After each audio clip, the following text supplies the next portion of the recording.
Hi everyone, welcome to the Beyond Deadlines podcast, where we tackle challenges that planning and schedule leaders come across on a day-to-day basis. My name is Greg Lawton, and I'm the CEO of an AI schedule management company called Notes and Links. And I'm Micah Pipo, a planning and scheduling manager for Intel. Today, we are doing something a bit different. Normally, I say every podcast is designed to give you strategies and tactics you can implement right away, but today we're having a general conversation. We're going to talk about what's happening in the market, the biggest movers and shakers, and maybe look back a little bit at 2023 and reflect on what's happened and what's coming up in 24. So with that, Micah, first topic, go. Well, yeah, if we start with 2023 and a look back, how about this podcast and a newsletter that we launched?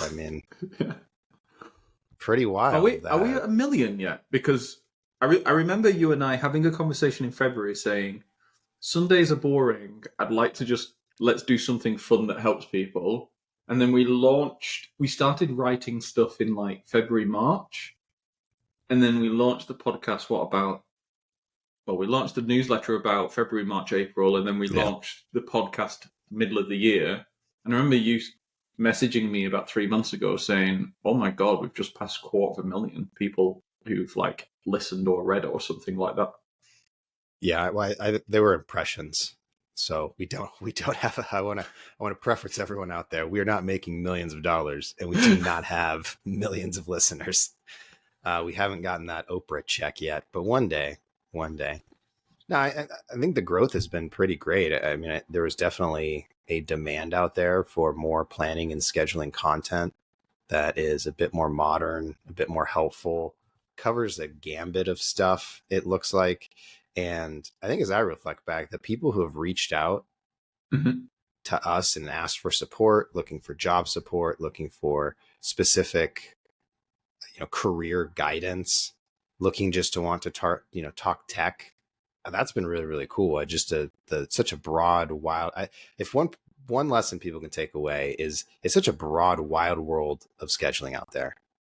There's scheduling happening on every single construction project around the globe, trillions of dollars, and there's so many people out there doing exactly what you're doing. It just blows my mind. I knew it was big, but then you have these like feedback loops. And wow, this is really big.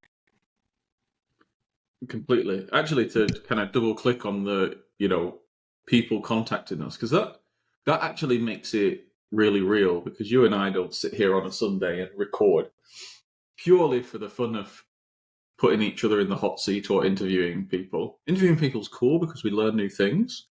But actually, when you get those messages from people coming in saying, that was actually super interesting, you helped me in real life. Like, for me, I've got to remember that the internet is other people at the other end of it. It's not just some black hole of no laws or anything like that. It is you've got real people that you're trying to help. Yeah. And when one of our favorite episodes is Junior Scheduler to 200K. Mm-hmm. Yeah. That dramatically changes people's lives. You just went from making $80,000-$90,000 a year to double that if you implemented those strategies and they worked out for you. That's life-changing. Mm-hmm. And what the hypothesis you and I had at the start is that we figured it out, but other people haven't. It's not rocket science. Like, we've been lucky enough to kind of be in the right place at the right time, in that we had really good mentors and people guiding us doing it. And then when people reach out and it turns out that, it literally is that just no one is telling them how to do it. And all you've got to do is put the effort in. And, whether or not it's 2 years or 5 years or whatever, you'll get there if you last and you're good enough and you put the effort in. I think that's the big thing here. I don't, my worldview has changed now. I don't see 200K as a lot of money personally now, but that's because you and I are thinking on the next level of things. I mean, based on my surroundings, I still feel like 200K is a big deal. If you are listening right now and not viewing, I don't even know how to describe it, but it He's is in a very cabin in the interesting. woods, and he's Yeah. we joked before this that he said I'm on an American getaway in a cabin in the woods, and a lot of images came to my mind of what that could mean. Yeah. Wrong podcast. Quickly switch. I want to make it out of here in one piece. Well, let's switch topics a little bit, because I feel like we talk a lot about planning and scheduling and career development. And this is the random show, so let's get random. I think one of the big things in my mind that happened in this last year, AI, that blew up and absolutely changed the game to me. I mean, it brought something that I think was out of people's grasps and brought it to their fingertips and they could actually use it. I mean, Mm-hmm. I wasn't around and using it when the internet first kicked off, but I got to imagine that's kind of the same sort of reaction or same sort of interaction, I guess would be a better way to put it. You took something that only, could be done at college campuses or military installations, wherever it was where the internet actually existed. Go look it up on Wikipedia.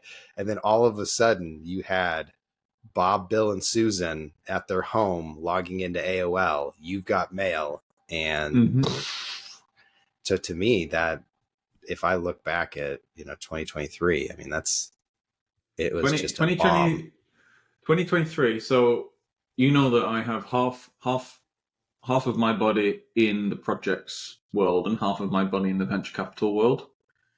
And like venture capital is all about disruption and big tech. So, if I look back over the last 15 years, it was social media was the big revolution around the kind of noughties. And then you had the banking revolution after the 2009.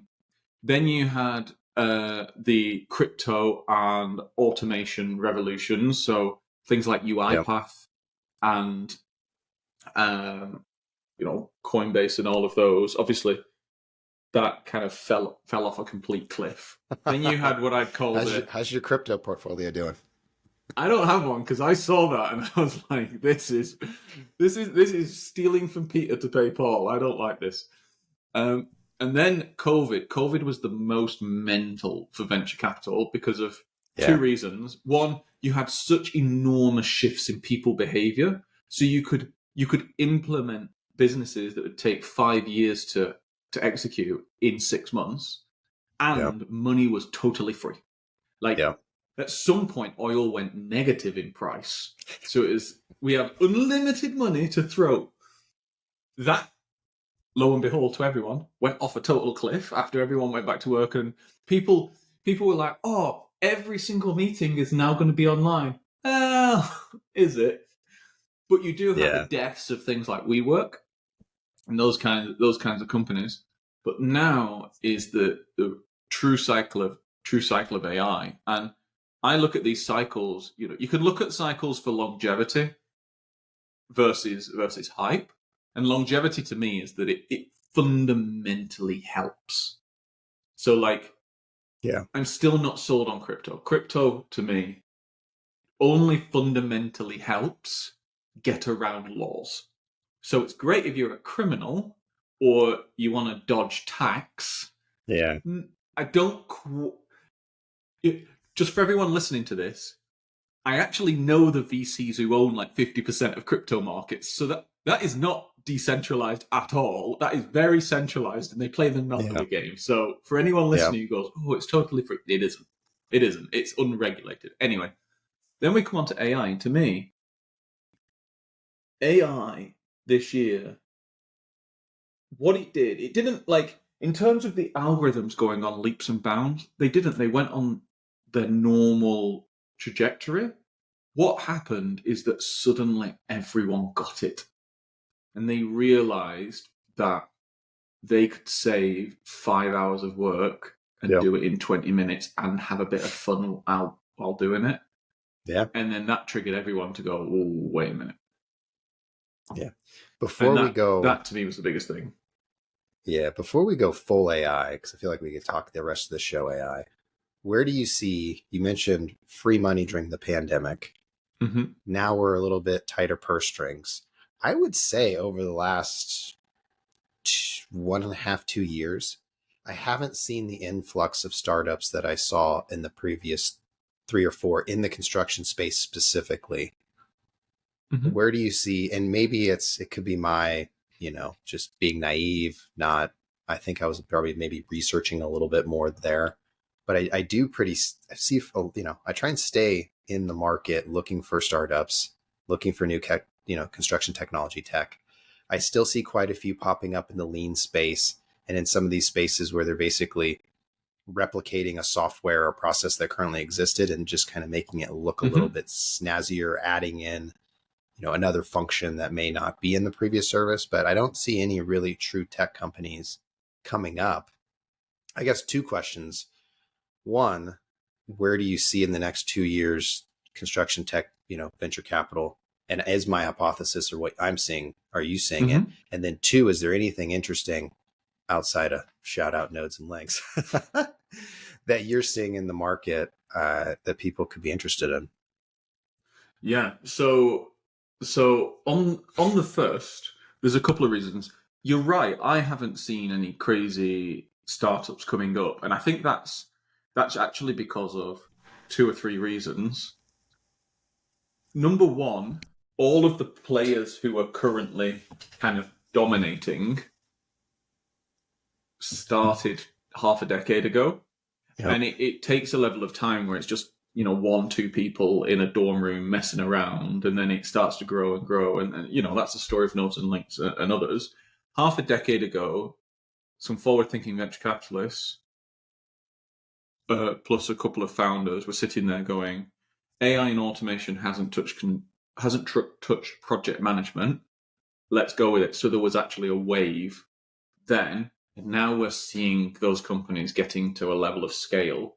Now, if you think about it, if you're a VC coming into that, it's relatively it it's the name of the game to try and tackle the incumbent by flipping their strategy and business model on its head. So, naming no names, if you've got established players who are like guarded barriers and terrible commercial conditions and beating you down with price increases, then it's like, okay, totally open, really nice commercial, and keep the price consistent so that it actually decreases over time with inflation. And it's like, but if you already have companies doing that, how are you any different? And by the way, they've got 5 years more experience than you. So that's in like the microcosm I exist in. Obviously, Procore and Aconex were that back in the noughties.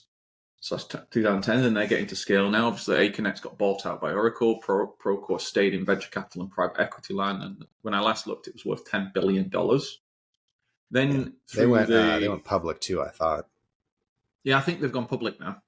Yeah. Then you went through the teens, like 13, 14, 15, 16, 17, and it was all about construction tech. So, there's a lot of companies that do cameras on your forehead, recording, LiDAR, radar, all of this for progress tracking. And there's a million and other of them. And basically that's automating QAs and other elements and a lot of site operations. And then in the 18, 19, 20 zone is when the ones tackling project management came out. So you've just kind of got to think. So reason number one is they're already very well funded, very disruptive companies in a niche, and the company fights the incumbent. You don't want them to fight each other in that regard because it's just a destruction of value, essentially. Yeah. The second component is the interest rates. So think about this. The whole goal of venture capital is to triple your money over a period of 10 years. And the business model that they do of that is they'll get 20 companies. They'll put money into all 20. They'll put half of their money split across 20. And then the ones who look like they make it, they'll give their other half of the money so they gear themselves to success. One of them makes it, and that one that makes it is worth hundreds of millions or billions of dollars and gives them back the triple that they spent on everything. 5 out of the 10 never make it. A couple kind of half make it, but are like decent businesses, but won't return. But the one returns all the money. Now, in a period of zero interest, the barrier to tripling your money is much, much lower than in an environment where you've got 5% compounded for 10 years. So it's like, well, there just aren't that many really good companies. Like, there's lots of people who want to give it a go, but a smaller segment of that are really, really, really good companies. Yeah. So it's like, it's this thing where venture capitalists find it harder to raise money because people are adjusting their portfolios because of all like sticking loads more in bonds because of the risk and this kind of stuff. So there's a deficit of money, and then the barrier that the venture capital companies have to hit is higher. So essentially, but like you might hear that and go, okay, well that makes total sense. Capitalism, the money goes to where it's best used, and you're like, yeah, and it makes total sense. But what it does is you got to think about this. The Nasdaq, like something crazy, like 80% of the Nasdaq, or I think even the S&P 500, it's like 50% of the value of the S&P 500 was driven by venture-backed tech companies. Yeah, like the Googles, the Facebooks, all of these. That.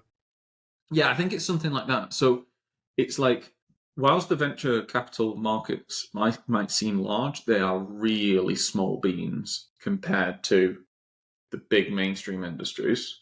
Yeah. But the venture capital space feeds the mainstream industry for global competition, and it feeds it for future innovation and value. So it's leveling off right now, but what you'll actually, there'll be total explosion of innovation in the next 5 years, because those were the companies funded when interest was zero. And then what you might see is a total like crash of innovation as we get into like 2030, because of this period right now. These companies they're just not starting, they're not trying, etc. Yeah. So a very long, detailed answer, but there you go. I'm sure people will just put you at like 2x speed and it'll go by in like 30 seconds. There you go. Yeah, do it. If you are interested in venture capital, there's a really cool book called The Power Law that does a history of venture capital, starting at the beginning, going all the way through. I'll put a link of it in the show notes. But the one thing you brought up that's super interesting that I think people could take away in their lives as they start to think about things. Everyone's always heard about the 80-20 rule. The 20% results came from 80%, right? Yep. What I love about venture capital is they take that to an extreme level of extremeness that is absolutely amazing. So as you mentioned, most of these shops, one or two companies out of the thousands and thousands and thousands they invest in, secure most of their gains. If you look at it, if you had invested in Google or Facebook or whoever it is, you hit the cash cow. To me, that's where, and I spoke a lot about it in 2023, and it still is always on the forefront of my mind. Exponential gains are something that are super hard to grasp for human beings, but you need to understand them because they can help you personally. They can help you in your job. They can help your company.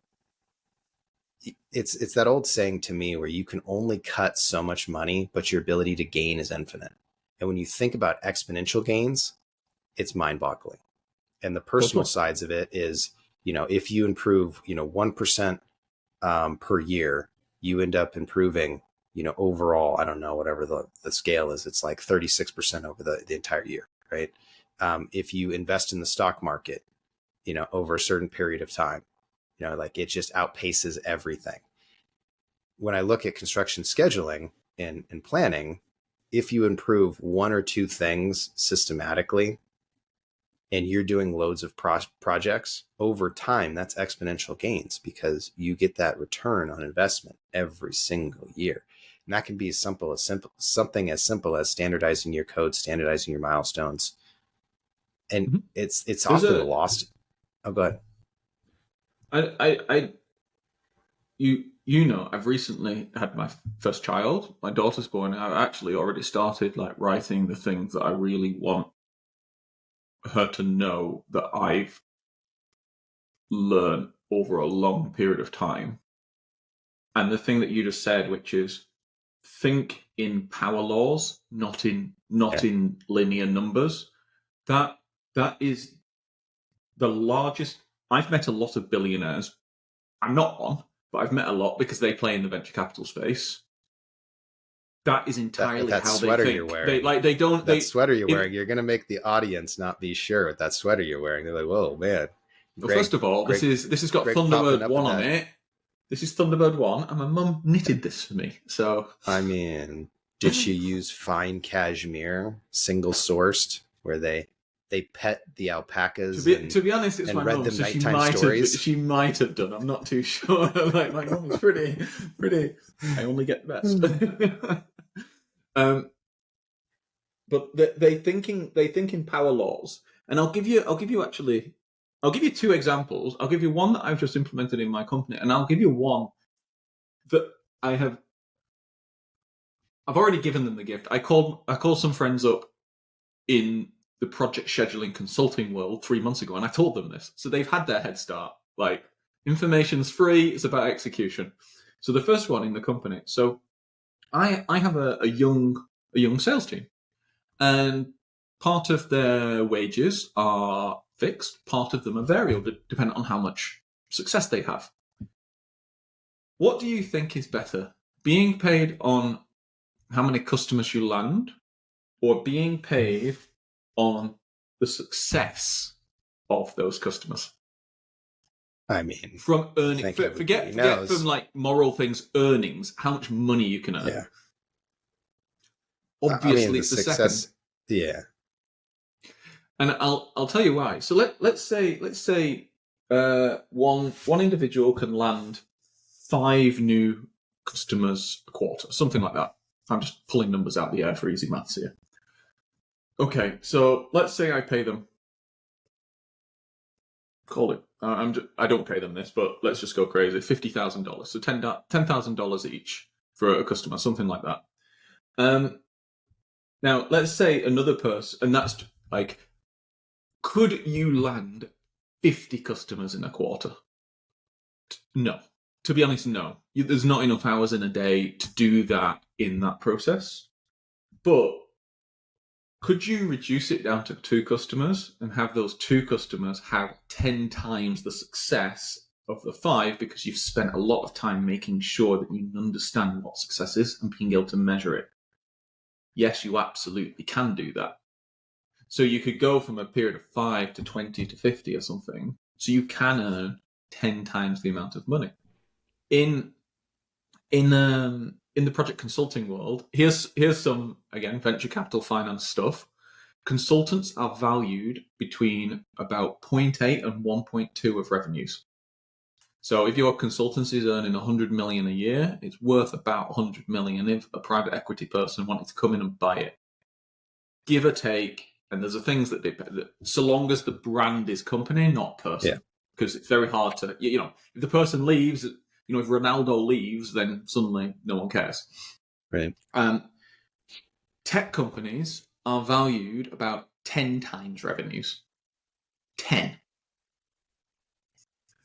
What do you think a tech-powered consultancy is worth? I mean, 10? Or do you think higher? Is this It's actually about 7. It's about 7 to 10. Yeah, it's about 7 to 10. And what I mean by a Bob.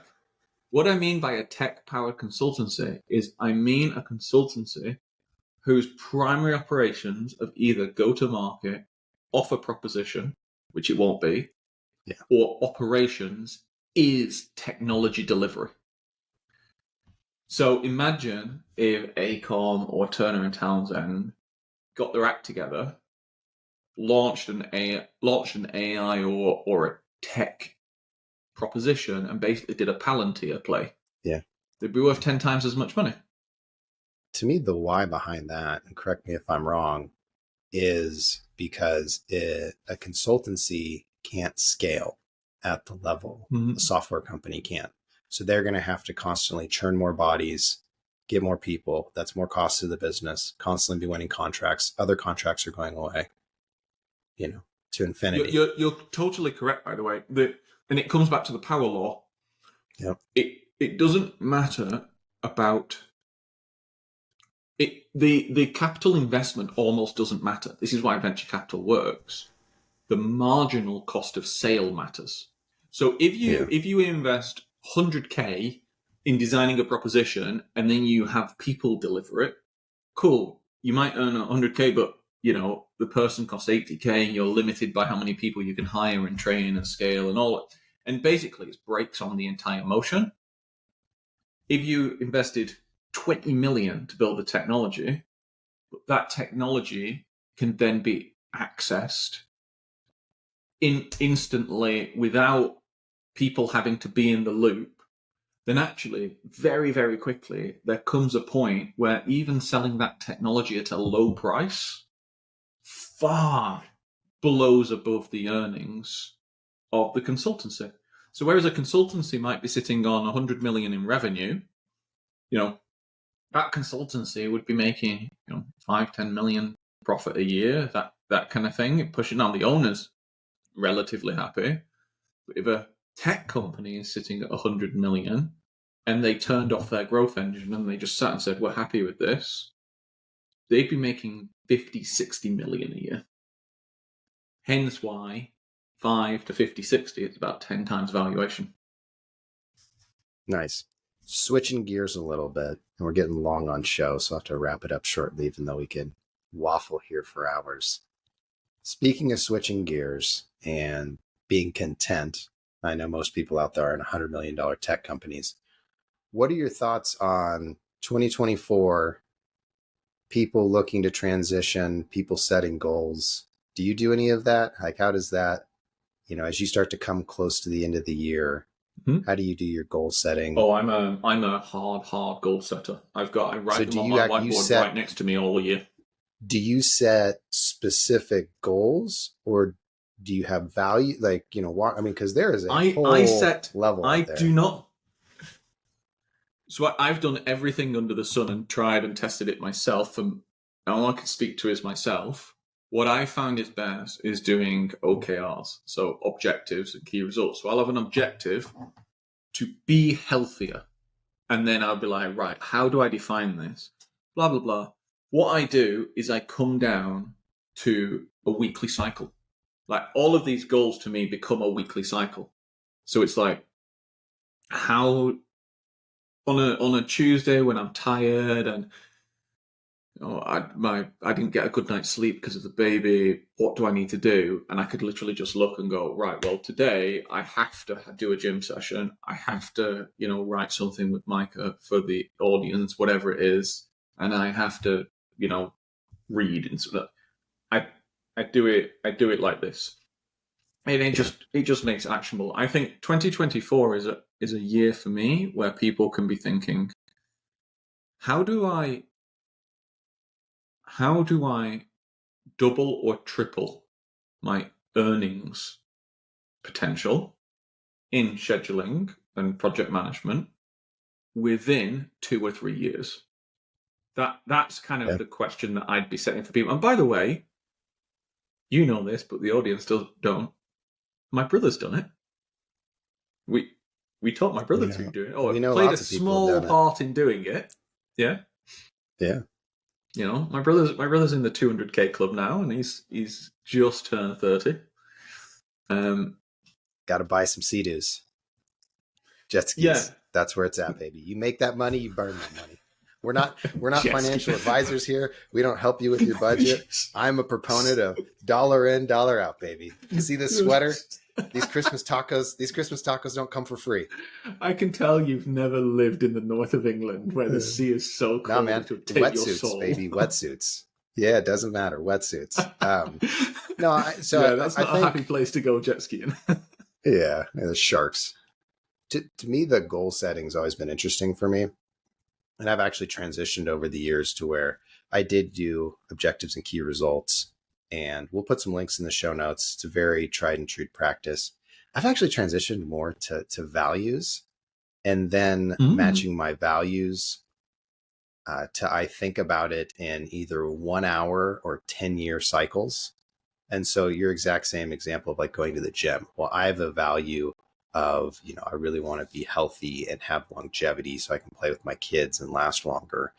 And I think strength training is going to be a piece of it, because as you get older, you start losing your strength. And that's one of the things that actually limits your mobility and quality of life.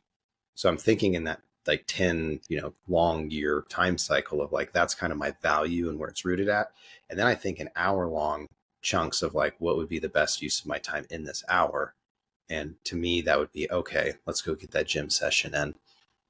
And that's kind of how I done 2023. Because I used to do, the calendar blocking and the to-do lists and all this stuff. And it just like after a while, to me, and everyone's different, and in different cycles, I will hammer down and change how I approach it. And sometimes I approach my personal life different than my professional life. But sometimes all that stuff just gets in the way to me. It's like, if it's not, high level enough to where it's just kind of overall driving my approach, and then it's not tactical enough, and I'm like spending too much time managing a system, it doesn't really work for me. The other thing as well is I find that my natural brain wants to live in today. It's an effort to live in tomorrow. So if I'm doing actions all the time which are investing and growing the future, at some point the brain and the body is just like, just shut up and just live in the moment and enjoy it.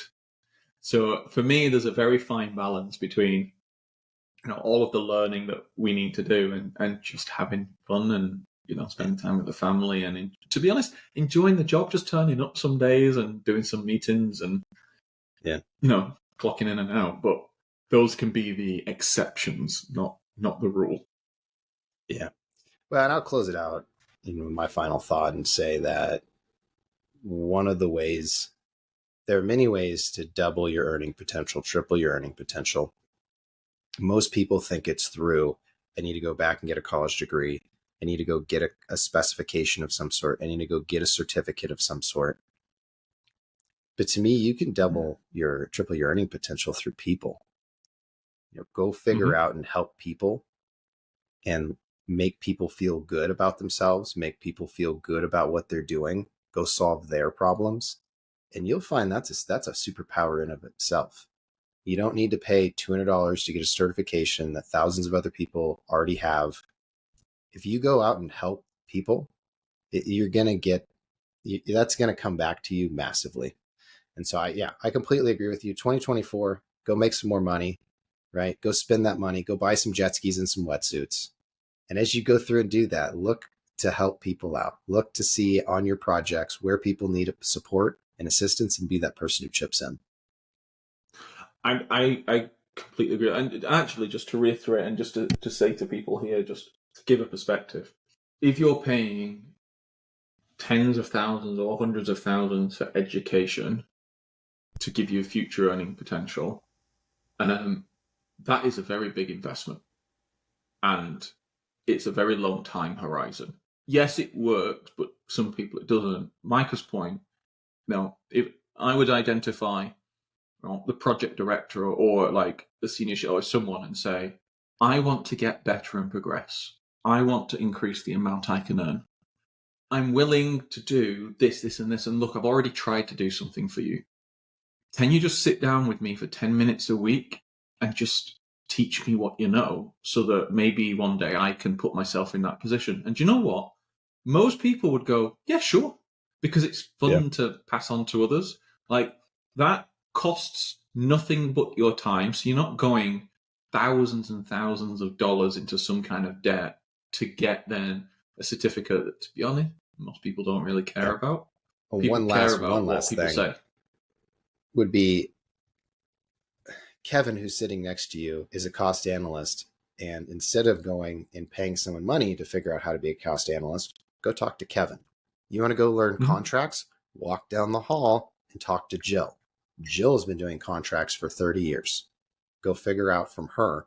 And you can learn those lessons while you're at work and broaden your horizon at work. And don't get trapped in that cubicle. So that was a very random session. I wonder what time it will come to when we do a little bit of cutting. But if you enjoyed this kind of format, let us know. Let us know with a like or a comment, or send us a message. And if there's things that you'd like us to talk about, send those through too, because we do actually talk about them. So with that, I'd like to wish everyone a wonderful end to their year. Mike and I are going to be taking some time off over Christmas, but we'll be back straight again in the new year, hitting it hard again. I hope you all have a fantastic time with whoever you're with, whatever family you're with. And we'll see you over in 2020.